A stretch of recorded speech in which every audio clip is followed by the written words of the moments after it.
তোমরা জানোই আমরা রেস্টুরেন্টে খেতে গিয়েছিলাম, বিল পেমেন্ট করার পরে আমি পেলাম একটা বিরাট সারপ্রাইজ গিফট। হ্যাঁ, আমার জন্য এগুলো বিরাট কিছুই।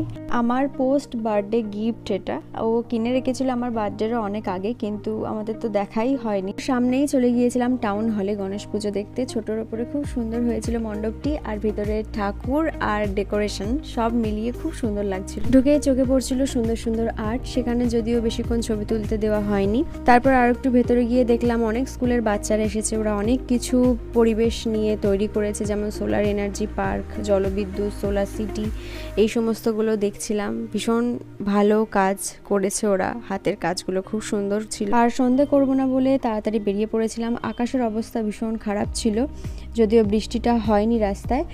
তারপর মিও আমর গেলাম, দাদা সেদিন বার্থডে ছিল, পেস্ট্রি কিনে ফেরার পথে আবার একটা গণেশ পুজো প্যান্ডেল দেখলাম। গণেশ ঠাকুরকে একটু দর্শন করে বাড়ি চলে আসলাম।